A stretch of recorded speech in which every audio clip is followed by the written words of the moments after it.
Subscribe to Storylab. Now, let's begin this one. Victor Sutton had killed men in 14 countries, but he'd never felt the particular coldness that settled in his chest when he saw his son stumbling through the gates of Fort Bragg on Christmas morning. Jake's face was unrecognizable, swollen, purple, and black, his jaw hanging at an angle that made Victor's stomach turn. The 19-year-old collapsed into his father's arms, blood soaking through Victor's shirt. "Dad," Jake managed through broken teeth, his words slurred and wet. "Stepmom's family. They all." He couldn't finish. He didn't need to. Victor carried his son to the base hospital, his mind already cataloging injuries with the detachment of his 23 years in Special Forces. Fractured orbital bone, broken jaw, 3 cracked ribs, concussion, internal bleeding. This wasn't a fight. This was attempted murder.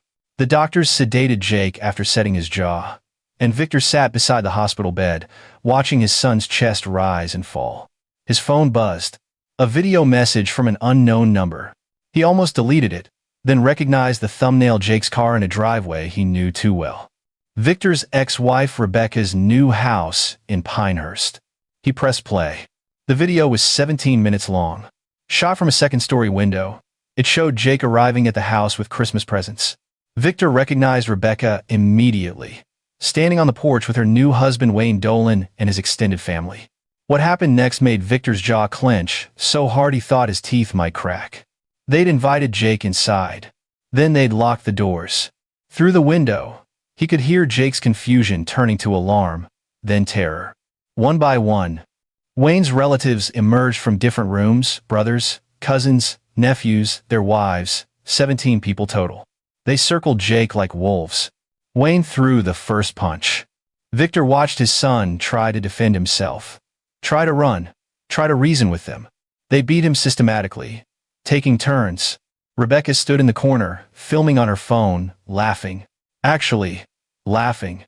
At one point, she zoomed in on Jake's face as Wayne's brother kicked him in the jaw. "That's what you get for thinking you're better than us," she said off camera.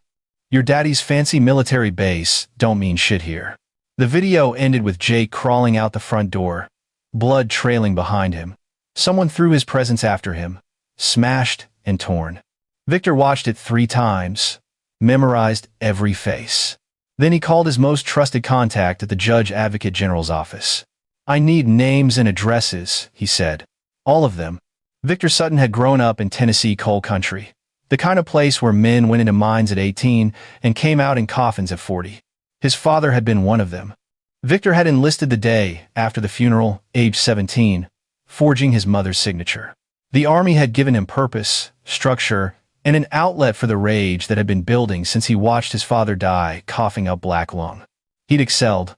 Rangers first, then Delta Force, then an instructor position that let him shape the next generation of killers for the government. He married Rebecca during his second deployment, a mistake he recognized within a year. She wanted the military wife status, the benefits, the base housing. She hadn't wanted the deployments, the secrecy, the man who came home different each time. Jake had been the only good thing from that marriage. Victor had raised him alone after Rebecca left when Jake was 6, taking her affair with Wayne Dolan, a tobacco farmer's son, back to North Carolina. She'd fought for custody, but lost when her lawyer discovered the extent of her prescription pill problem. Now Jake was in college at UNC, studying engineering, brilliant and kind, and everything Victor had hoped he'd be. Rebecca had reached out 6 months ago, claiming she was clean, wanting to rebuild their relationship. Victor had encouraged it. Jake deserved a mother, even a flawed one. He'd delivered his son into their hands. The thought made Victor's vision go red. "Colonel Sutton?" A nurse appeared in the doorway. "There's a Sheriff Dolan here to see you." Chester Dolan filled the doorway. 6'4" and running to fat, his sheriff's uniform straining at the buttons. Rebecca's father. He'd been a mediocre cop who'd gotten elected sheriff through family connections and voter suppression. Victor had never liked him, and the feeling was mutual. "Heard there was an incident," Chester said, not entering the room. "Want to tell me what happened to your boy?" "He got jumped by 17 people in your daughter's house while she filmed it," Victor said calmly. "I have the video. Want to see it?" Chester's face went carefully blank. "Now, I'm sure there's been some misunderstanding. Get out." You threatening me, Colonel? Victor stood slowly, stepping close enough that Chester had to look up slightly. I'm telling you to leave this hospital before I forget which country I'm in. Your daughter and her criminal family tried to kill my son on Christmas Eve. If you're here in any official capacity, come back with a warrant. If you're here as family, you just became complicit. Chester's hand dropped to his service weapon. You ain't got no authority here. This is a federal military installation. You have no jurisdiction. Leave. Now. They stared at each other for a long moment. Chester broke first, backing into the hallway. You better watch yourself, Sutton. My family don't take kindly to accusations. That sounds like a threat, Sheriff. I'll be sure to include it in my report. After Chester left, Victor made one call. Greg, he said when his second-in-command answered. I need you to monitor a situation. Sheriff Chester Dolan, Pinehurst PD.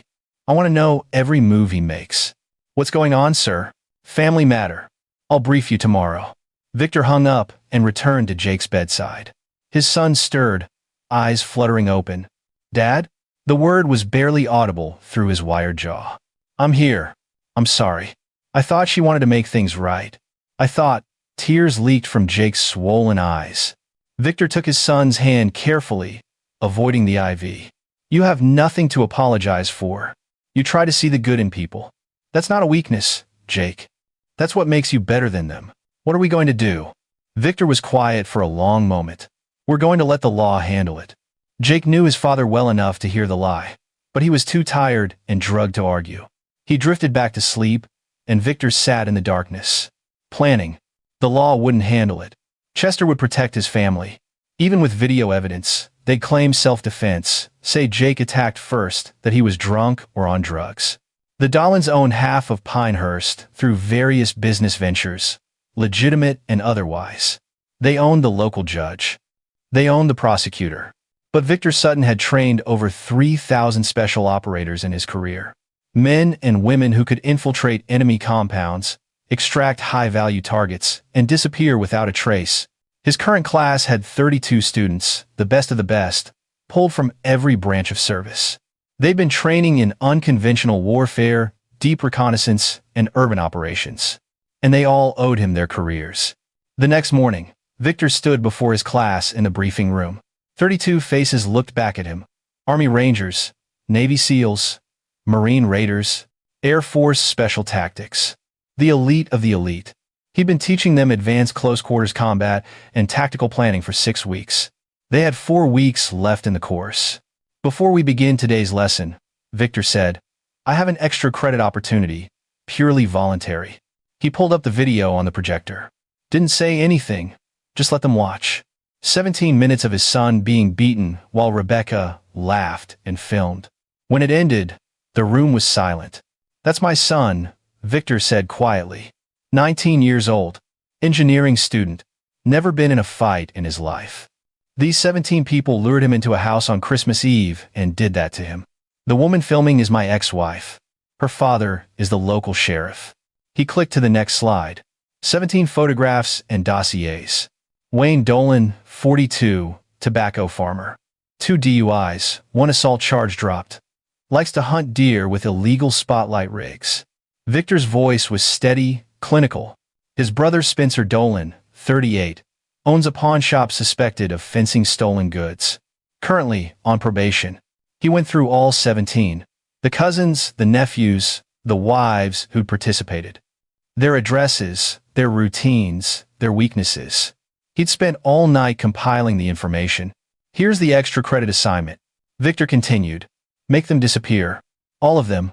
No bodies, no evidence, no connection to me or this base.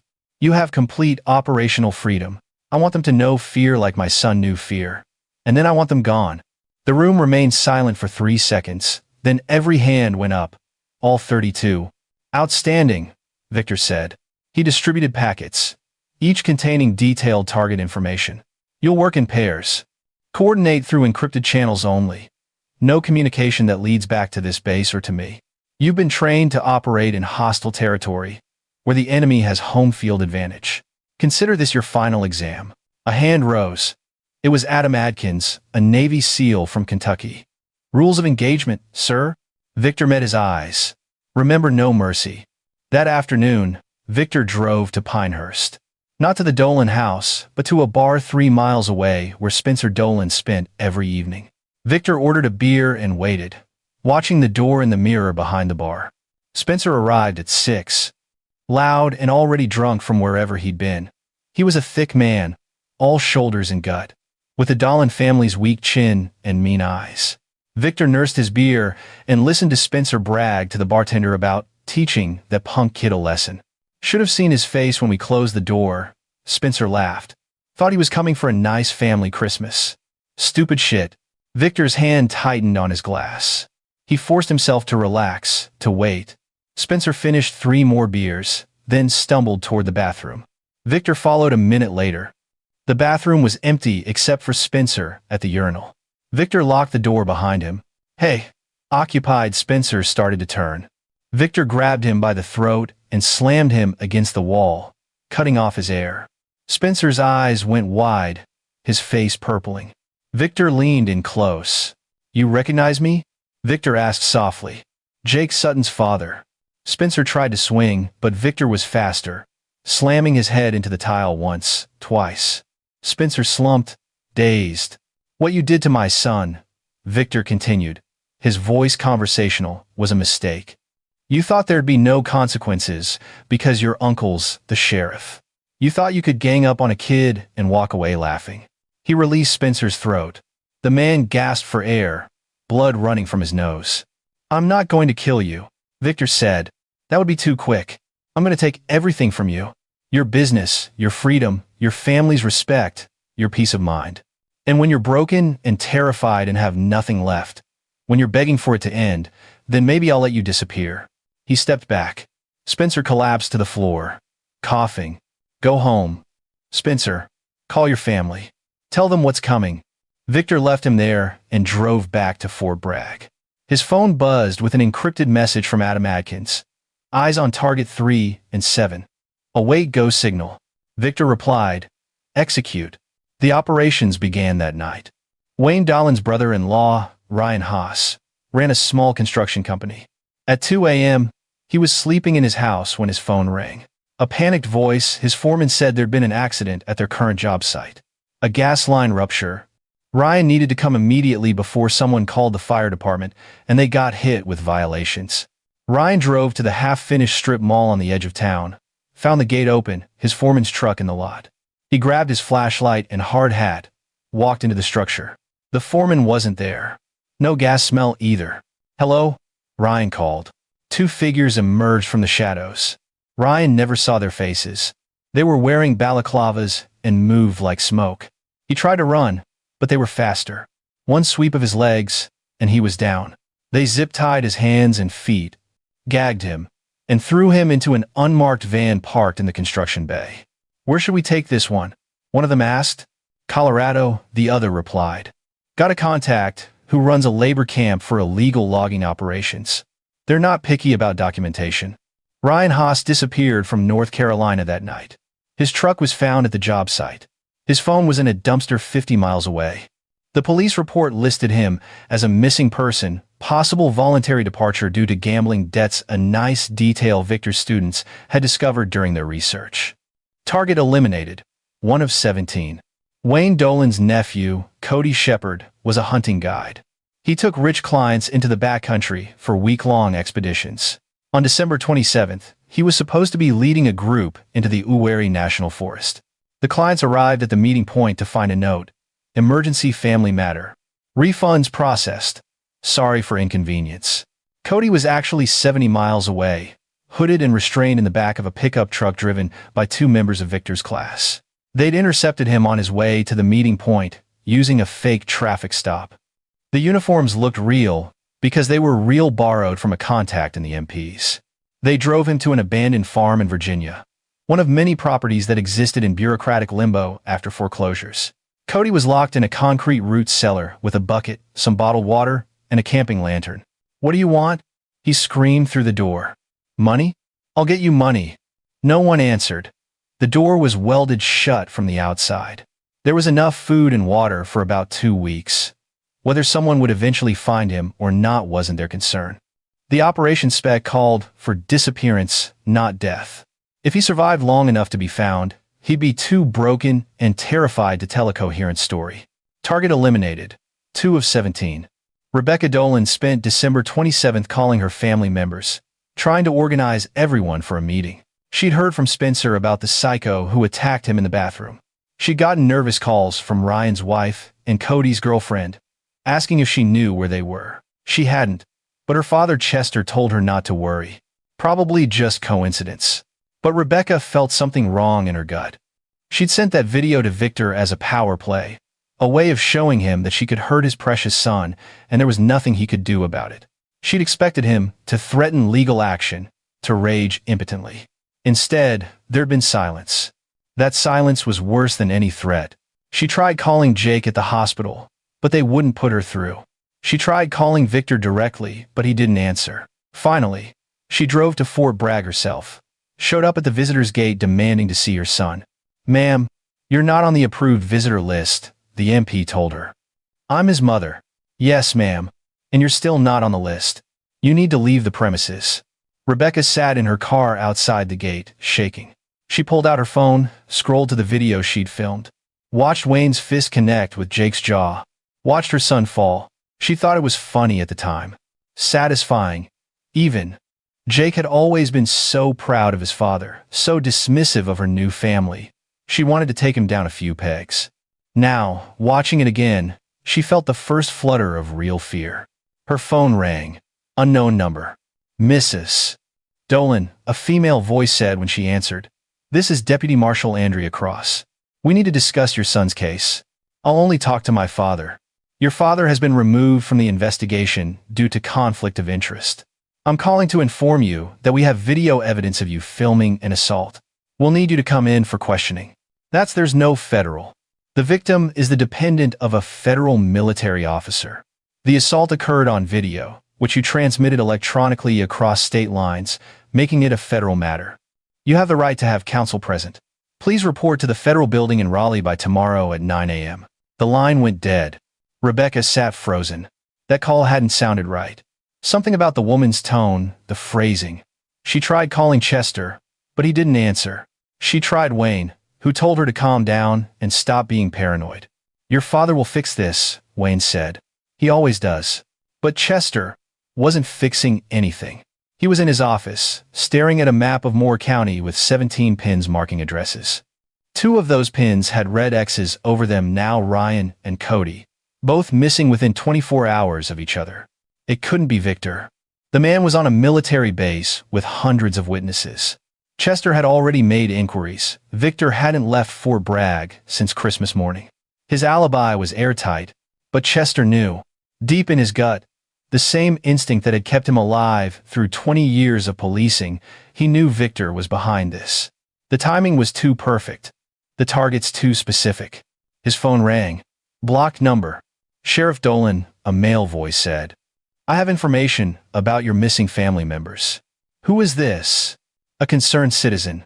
Your nephew Cody is currently in a root cellar at the old Henderson farm on Route 402 inches, Virginia. Your brother-in-law Ryan is on his way to an illegal logging camp in Colorado. If you hurry, you might be able to retrieve one of them. But I wouldn't waste time on both. Listen here, you son of a... Check the Henderson farm first. Cody's only got about 10 days of supplies." The line went dead. Chester stared at his phone. A trap? Probably. But if Cody was really there and Chester didn't go, and the kid died. He called 2 of his deputies, both Dolan cousins, and told them to meet him at the Henderson farm. They'd go in tactical, prepared for anything. If it was Victor's people waiting, well, Chester had legal authority to engage in self-defense. They arrived at dusk, 3 squad cars, tactical vests, rifles. The old farm was exactly as decrepit as Chester remembered, foreclosed 5 years ago, abandoned ever since. They found the root cellar easily, the door clearly recently welded. They could hear banging from inside. "Cody!" Chester shouted. "That you?" "Uncle Chester. Get me out." It took an hour with cutting torches to get the door open. Cody stumbled out, dehydrated and terrified, babbling about 2 men in masks who'd grabbed him. He couldn't describe them beyond general height and build. No voices, No identifying features, no vehicle details. Chester drove him to the hospital and sat with him while doctors checked him over. Cody was physically fine, just shaken. The deputies took his statement, but there was nothing useful in it. "Who do you think did this?" Cody asked. Chester wanted to say Victor's name, but he had no proof. "I don't know, son, but we're going to find out." Except Chester knew they wouldn't. Whoever had taken Cody were professionals. The kind of professionals who knew how to avoid cameras, how to leave no forensic evidence, how to make someone disappear without a trace. The kind of professionals Victor trained. Back at the station, Chester pulled up Victor's service record. 23 years, almost all of it classified. Multiple deployments, multiple commendations, specialty in unconventional warfare and direct action. He trained special operations candidates in advanced combat and intelligence gathering. "Jesus Christ," Chester whispered. Victor had access to the best trained killers in the country, and he'd just given them all a reason to prove themselves. Chester's hands shook as he reached for the phone. He needed to warn his family, get them to safety, maybe get them out of state. But even as he thought it, he knew it wouldn't matter. If Victor wanted them gone, they were gone. The only question was how long before it was Chester's turn. By the end of the week, 5 more Dolans were gone. Tyrone Hayes, Wayne's cousin, vanished from a gas station parking lot. His truck was found running, door open, phone on the seat. Security cameras showed him going into the store, but he never came out.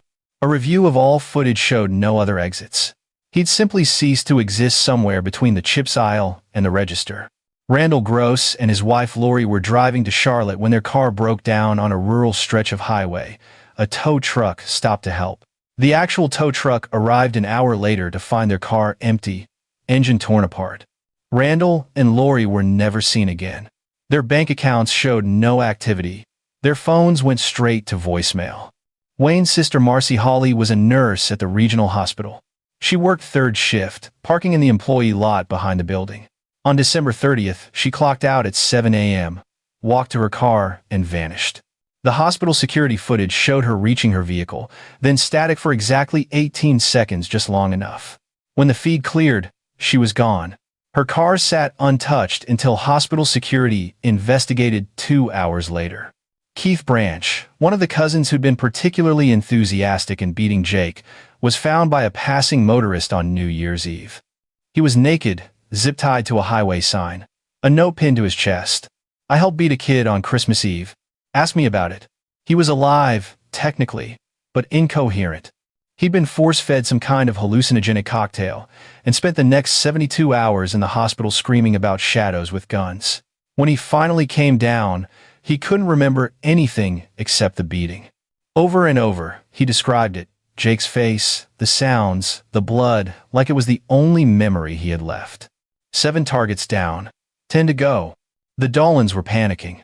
Chester held an emergency family meeting on New Year's Day. 20 people crammed into Wayne and Rebecca's living room, everyone who hadn't disappeared. Chester stood in the center, still in his sheriff's uniform, looking older than his 59 years. "This is Victor Sutton's doing," Chester said flatly. "I can't prove it in court, but we all know it.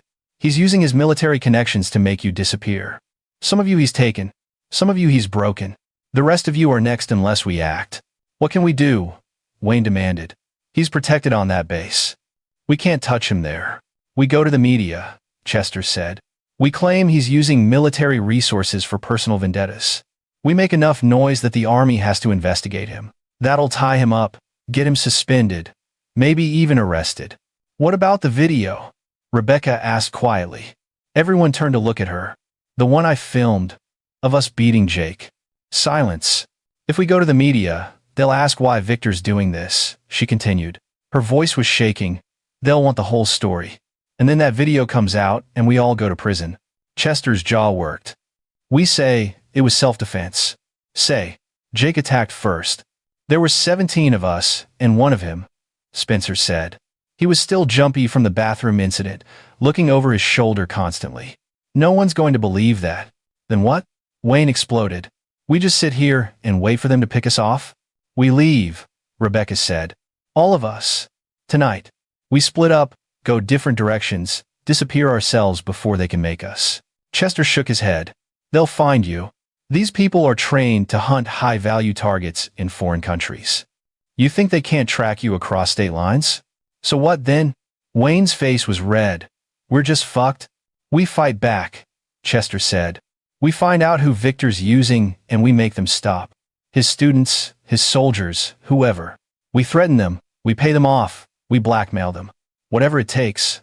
It was a desperate plan, and everyone in the room knew it. But desperation was all they had left. They didn't realize they were already being watched. On the roof of a house 3 doors down, 2 of Victor's students lay prone with directional microphones and high-powered cameras. They'd been recording the entire meeting. Every word, every face, every desperate plan.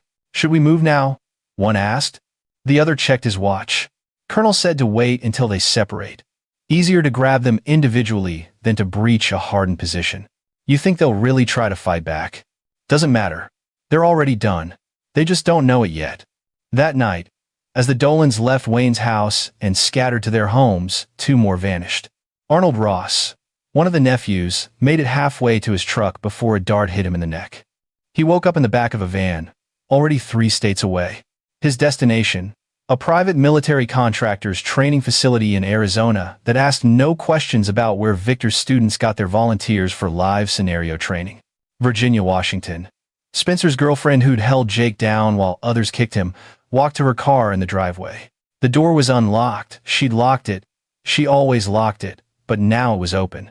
She hesitated, then noticed her phone sitting on the dashboard. She'd left it in her purse. How did it get there? She picked it up.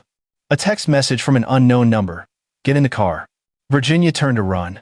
A figure stood behind her, materializing from the darkness like a ghost. Female, athletic build, face obscured by a balaclava. I'm giving you a choice, the woman said.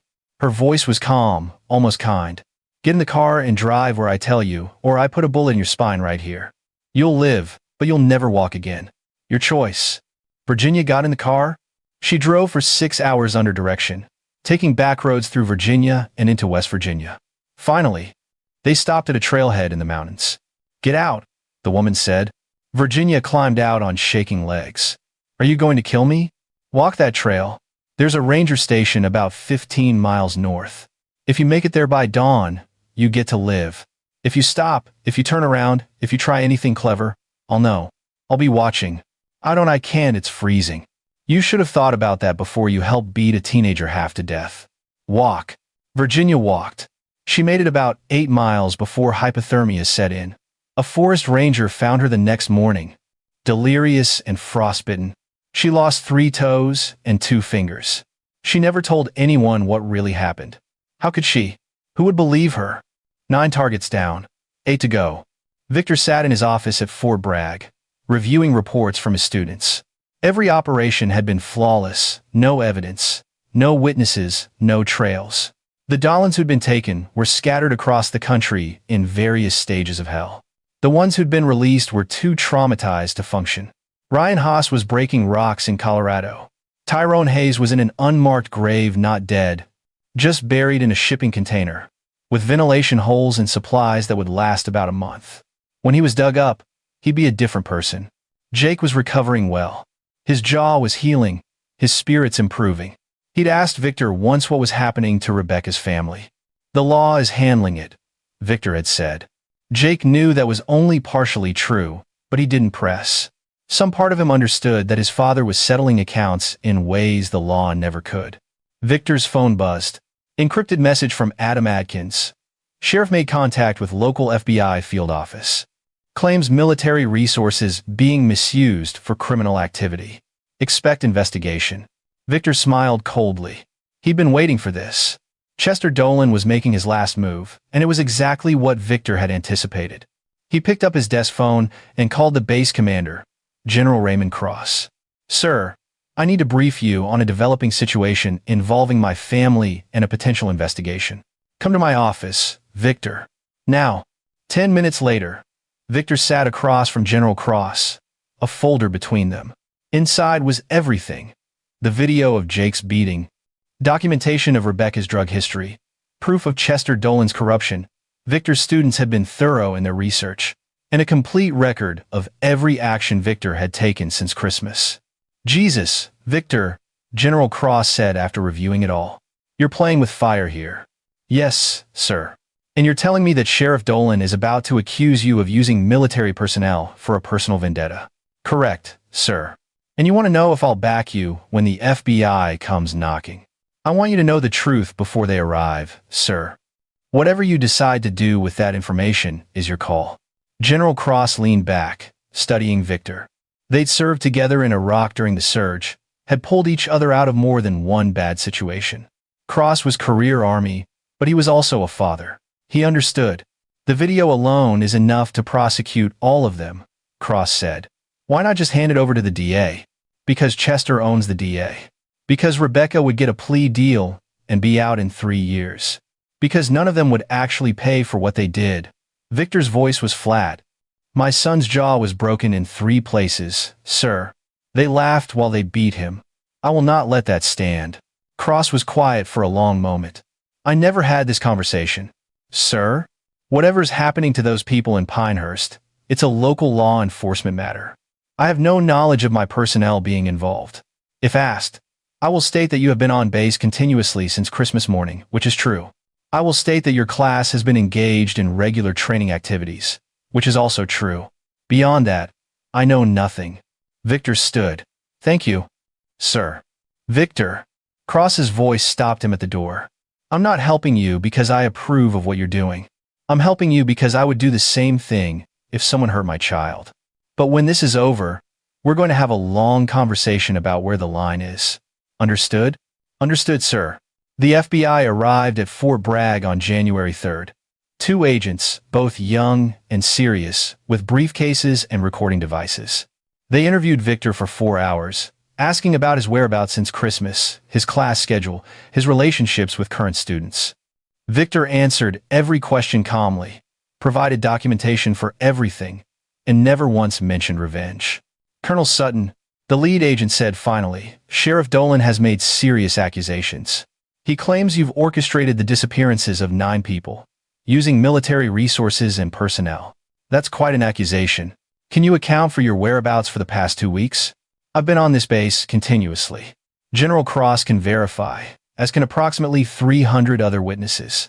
I teach a class every morning at 0600, conduct individual training until 1600, and have dinner in the officers' mess.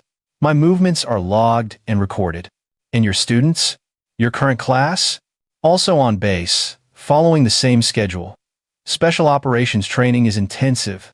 They're confined to base for the duration except for scheduled field exercises, none of which have occurred since before Christmas. The agent made notes. We'll need to interview your students. Of course, I'll provide the roster. They interviewed 15 students randomly selected from Victor's class of 32. Every one of them told the same story. Continuous training since before Christmas, no leave, no unauthorized departures. Their barracks logs confirmed it. The base security footage confirmed it. Phone records showed no suspicious calls or messages. The FBI agents returned to Victor's office, looking frustrated. Your students have airtight alibis. Because they've been here, doing their jobs. Sheriff Dolan seems to think otherwise. Sheriff Dolan's daughter filmed herself watching 17 people beat my son nearly to death. His judgment is compromised by his desire to protect his family from consequences. Victor paused. I assume you've seen the video? The agents exchanged glances. We have. Then, you know what happened to Jake. You know who's responsible. Yet instead of investigating them, you're here investigating me, because I haven't fallen apart with grief. I'm a special forces officer. I deal with trauma by compartmentalizing. That's not a crime. Colonel, 9 people connected to that incident are missing. And that's terrible. But it's not my doing. Have you considered that maybe they're running because they're guilty? Because they know that video makes them all accomplices to attempted murder. The lead agent closed his notebook. We'll be in touch if we have further questions. After they left, Victor allowed himself a small smile. The FBI would investigate, find nothing, and close the case. Chester's last play had failed. But Chester wasn't done yet. On January 5th, Wayne Dolan disappeared. He'd been staying at his brother's house Safety in Numbers when he stepped outside to smoke a cigarette. His brother heard a brief scuffle, then nothing. By the time he ran outside, Wayne was gone, his cigarette still burning on the driveway. The next day, Spencer Dolan vanished from his pawn shop. Security footage showed him behind the counter one moment, then static, then an empty store. The cash register hadn't been touched. The door was still locked from inside. 11 targets down. 6 to go. Rebecca had a full breakdown on January 6th. She showed up at Fort Bragg's visitor center, screaming and crying, demanding to see Victor. The MPs restrained her gently, and she collapsed, sobbing about shadows and guilt and her family disappearing one by one. "It's my fault," she kept saying. "I filmed it. I thought it was funny. Oh God, what did I do?" They admitted her to the psychiatric wing of the base hospital. Victor visited her once, standing at the foot of her bed while she stared at the ceiling, medicated and hollow. "I'm sorry," she whispered. "I'm so sorry." "It's too late for sorry, Rebecca. Are you making them disappear? Is it you? I haven't left this base in weeks. You know that. But it's you. Somehow. It's you." Victor didn't answer. He turned to leave. "Jake," she called after him. Will he be okay?" "No thanks to you," Victor said, and walked out. That night, 3 more Dolans vanished simultaneously. Chester had gathered the remaining 6 family members at his house for protection. He'd hired private security, set up cameras, and was armed himself. It didn't matter. The power went out at 2 a.m. Emergency lights kicked in, then those went dark too. In the darkness, Chester heard suppressed gunfire tranquilizer darts. He'd realize later, and bodies hitting the floor. He fired blindly. Heard nothing. Hit nothing. Something stung his neck. He woke up 12 hours later in his own bed, alone in the house. Everyone else was gone. On his kitchen table was a laptop, powered on, showing a video feed. 3 separate feeds, actually. Feed 1. Wayne Dolan in what looked like a shipping container, pacing and screaming. Feed 2. Spencer Dolan in a concrete room, rocking back and forth, hands over his ears. Feed 3. The 3 remaining family members, Chester's son Greg, Wayne's sister Natalie, and Spencer's mother Edith, in separate holding cells, scared but unharmed. A text appeared on screen. "You have a choice, Sheriff. Turn yourself in for corruption, confess to covering up the assault on Jake Sutton, and resign. Or I start eliminating the hostages one by one. You have 24 hours. Chester stared at the screen, hands shaking. His phone rang. Victor's number. "You son of a bitch," Chester answered. "Sheriff," Victor's voice was calm. "I told you to prove it. You couldn't. Now here we are. This is kidnapping. Terrorism. You'll do nothing. Because if you try anything, if you call anyone, if you so much as walk out your front door without doing what I've asked, people start dying. Not my hands, Sheriff. Yours. They're my family. Jake is my family. You didn't care about that on Christmas Eve. He's fine. He's recovering. You think that makes it okay?" For the first time, Victor's voice rose with anger. "You think because he lived, what your family did is somehow less monstrous. They tried to kill him. For fun. For entertainment. Because Rebecca wanted to get back at me for leaving her drug-addicted ass years ago." Chester couldn't respond. 24 hours, Victor continued, his voice cold again. "Confess, resign, take responsibility. Or, I'll do to your family what you all tried to do to my son. Except I'm better at it." The line went dead. Chester sat in his kitchen for hours, staring at the feeds. His son looked terrified but unharmed. The others too. They had food, water, basic amenities. But the message was clear. They were completely at Victor's mercy. He thought about calling the FBI, the state police, anyone. But what would he tell them? That the man he'd accused of using military resources for revenge had somehow proven it by kidnapping 6 people without leaving his base. They'd never believe him. They'd never find them in time. Chester Dolan had been a cop for 30 years.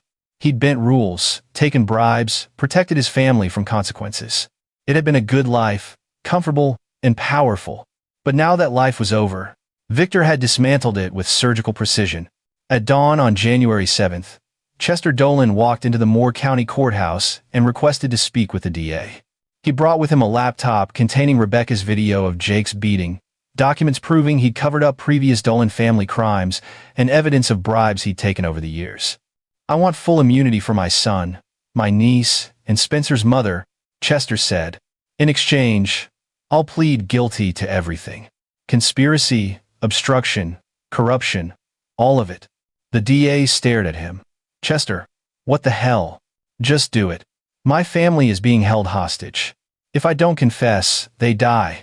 I need your word, they'll be released safely. Who's holding them? Chester laughed bitterly. You wouldn't believe me if I told you. The deal was struck by noon. Chester confessed to everything, resigned as sheriff, and accepted a plea agreement for 15 years in federal prison. His son, niece, and Spencer's mother were released that evening, found unharmed in a rest stop parking lot in South Carolina, with no memory of how they got there. Wayne, Spencer, and the others were never found. Officially, they remained missing persons. Unofficially, they were serving life sentences in places far worse than any prison, some in forced labor camps, some in experimental drug trials, some simply locked away where no one would ever find them. Victor's students have been creative with their placements. Jake Sutton recovered fully from his injuries. He returned to UNC in February, threw himself into his studies, and graduated with honors. He never asked his father for details about what happened to Rebecca's family. He didn't need to. Rebecca spent 6 months in psychiatric care, then was released to a supervised living facility. She'd never recover fully from the guilt and trauma. Every night, she dreamed of Jake's face, bloody and broken, and woke up screaming. Victor continued teaching at Fort Bragg. His class of 32 students completed their training and received their certifications. Every one of them went on to distinguished careers in special operations. None of them ever spoke about their extra credit assignment, but among Victor's former students, there was a shared understanding. You don't mess with the colonel's family. On a warm evening in April, Chester Dolan called Victor from prison. He'd been there 3 months, adjusting poorly to incarceration. His lawyer had arranged the call. I know you did this, Chester said without preamble. I know it was you.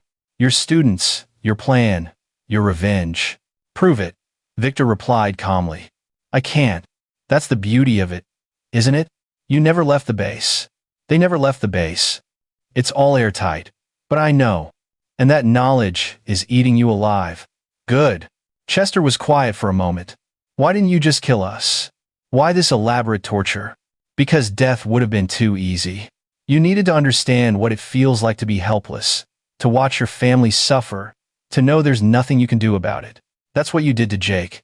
That's what you did to me. I just returned the favor. You're a monster.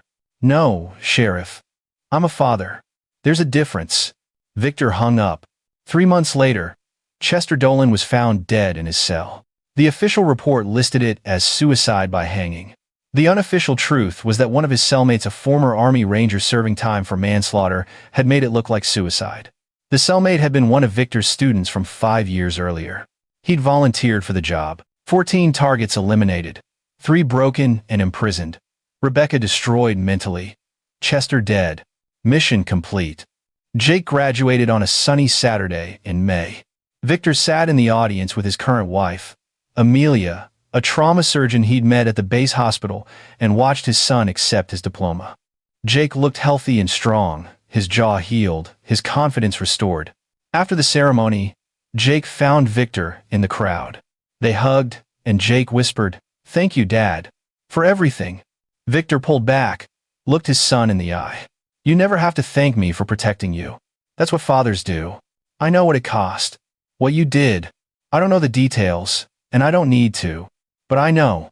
Then you know why I can never talk about it. Why we'll never discuss it again after today." Jake nodded. "It's over now, right? It's finished?" Victor smiled. "It's finished. You're safe. You have your whole life ahead of you. That's all that matters." They walked out into the sunshine, leaving the darkness behind them. Jake would go on to become a successful engineer, marry, have children of his own. He'd tell them about their grandfather, the decorated Special Forces officer who taught soldiers how to protect their country. He'd never tell them about Christmas Eve 2024, or what followed. Some stories were meant to stay buried. Victor Sutton returned to Fort Bragg and resumed his teaching duties. His reputation among the special operations community grew not because anyone knew what he'd done, but because his students came out the best trained, most loyal, most effective operators in the military. They'd do anything for the colonel, anything at all. And sometimes, late at night, when Victor couldn't sleep, he'd think about the 17 people who'd beaten his son. He'd wonder if what he'd done was justice or vengeance, if there was even a difference. He'd wonder if he'd crossed a line that couldn't be uncrossed. Then he'd remember Jake's face in the hospital, broken and bloody. He'd remember Rebecca laughing as she filmed. He'd remember the fear in his son's eyes. And Victor would sleep just fine, because some people deserved what they got. And some fathers would burn the world down to protect their children. Victor Sutton was both. This is where our story comes to an end. Share your thoughts in the comments section. Thanks for your precious time. If you enjoyed this story, then please make sure you subscribe to this channel. That would help me a lot. Click on the video you see on the screen, and I will